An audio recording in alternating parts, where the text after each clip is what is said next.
तो भगवान कन्हैया कहते हैं कि मामा आप उस दिन की याद कीजिए कि जिस दिन मैया देवकी को आप विदा कर रहे थे, तो मैया देवकी रथ में बैठी हुई थी। आपने किस प्रकार से मैया के केस पकड़ के खींचे थे कि जब आप केस पकड़ के खींच रहे थे उस दिन की आप याद कीजिए, तो मेरी माँ को कितना कष्ट हुआ होगा। तो आज भगवान कन्हैया कंस से युद्ध करते हैं और कंस को परास्त करके कंस का उद्धार करते हैं। बोलिए गोविंद भगवान की। मैया कथा थोड़ी संक्षिप्त में लेनी पड़ रही है क्योंकि कथाएं काफी हैं और समय है कम, इसलिए। तो मैया जब कंस का उद्धार किया है, तो कंस का जब उद्धार किया है तो भगवान कन्हैया ने अपनी मैया देवकी और वसुदेव जी को वहां से आजाद कराया है। जब मैया देवकी और वसुदेव जी को आजाद कराया है, तो जैसे ही मैया ने देखा तो मैया ने अंक में भर लिया। मैया के आंसू बहने लगे कि आज मेरा मैया एक एक दिन गिनती है कि आज मेरा लाला 11 वर्ष 56 दिन का हो चुका है कि आज मैंने अपने लाला को इतने दिनों के बाद देखा।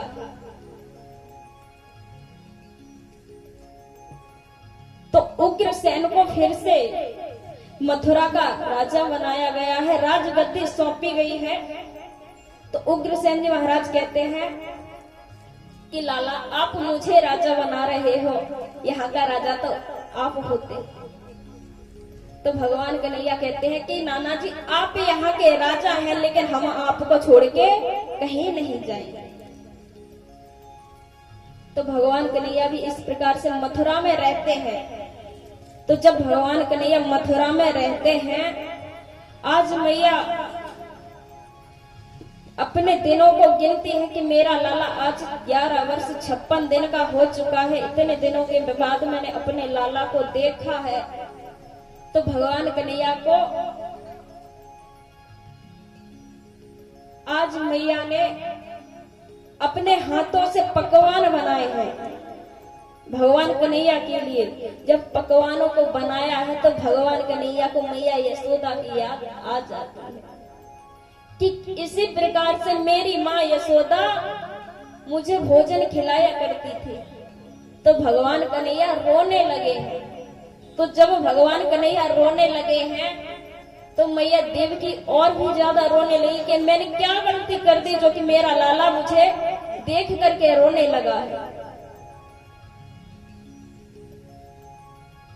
तो मैया देवकी मैया ने वसुदेव जी को बुलाया कि लाला आज रोए जा रहा है बहुत ज्यादा, क्या मुझसे गलती होगी? लाला को आप पूछ लीजिए जाके, लाला ने भोजन नहीं किया। तो जब वसुदेव जी जाते हैं तो वहां उद्धव जी महाराज आ जाते हैं। तो उद्धव जी महाराज को अपने ज्ञान पे अहंकार था कि ज्ञान पे जब अहंकार था तो भगवान कन्हैया अपनी माँ से दूर नहीं रह सकते थे कि वो तो लीला कर रहे हैं। तो उद्धव जी से कहा कि जाइए और जाकर के कि मेरी माँ, जब मैं अपनी माँ के बगैर नहीं रह सकता तो वहां पे ब्रजवासी मेरे बगैर कैसे रह रहे होंगे? कि जो माँ अपने बेटे से एक दिन दूर ना हो, वो मेरी माँ किस प्रकार से रह रही है? तो उद्धव जी महाराज जब जाते हैं तो वहां जाकर के देखा कि सब कन्हैया के वियोग में पागल हो जाते हैं। तो मैया जब उद्धव जी ब्रज से वापस आते हैं, उन्होंने समझाया कि कन्हैया कि सच में तेरे प्रेम में ब्रजवासी तेरे वियोग में पागल हो चुके हैं।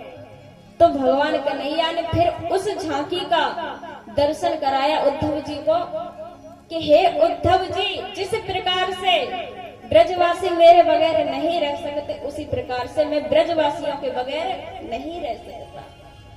तो आज भगवान कन्हैया ने सभी ब्रजवासियों के उसी मथुरा नगरिया में दर्शन कराए हैं उद्धव जी महाराज को। बोलिए श्री बांके बिहारी लाल की जय। तो मैया जब कंस का उद्धार किया है तो कंस की दो पत्नियां हैं जिनका नाम है अस्ति और प्राप्ति, तो वो रुदन मचाती है। तो मैया जब वो रुदन मचाती हैं तो भगवान कन्हैया उन्हें समझाते हैं कि मामी आप ये रुदन क्यों मचाती हो कि जो इस संसार में आया है उसे तो जाना ही पड़ेगा, कि आया है सो जाएगा। राजा रंग फकीर, कोई सिंहासन चढ़ चला, कोई बंधे जात जंजीर। कि मामी आप रोइए मत, आजकल कोई किसी का नहीं होता, जो आया है उसे तो जाना ही पड़ेगा। तो वो अस्ति प्राप्ति अपने पिताजी के पास में जरासंध के पास पहुंच जाती है। उन्होंने कहा कि पिताजी कि हमारा स्वाग हमसे छीन लिया, कि जो देवकी का लाला है काला काला कन्हैया है और उनके साथ में बलराम है, उन दोनों ने हमारे सुहाग को छीन लिया। तो जब ये कही है तो जरासंध को क्रोध आ जाता है। तो भगवान कन्हैया से जरासंध ने 17 बार युद्ध कर चुका है, 17 बार परास्त हो चुका है, 18वीं बार मैया युद्ध की तैयारी करता है। जब 18वीं बार युद्ध की तैयारी करता है तो उसने कहा ब्राह्मणों से, 11,000 ब्राह्मणों से कहा कि जाओ जाकर के कह दो कन्हैया से कि युद्ध के लिए तैयार हो जाए। यदि युद्ध के लिए तैयार नहीं हुआ, यदि युद्ध में मैं जीत गया तो जो कि 11,000 ब्राह्मण हैं उन्हें घर बैठा के भोजन खिलाऊंगा, कभी भी कहीं मांगने नहीं दूंगा।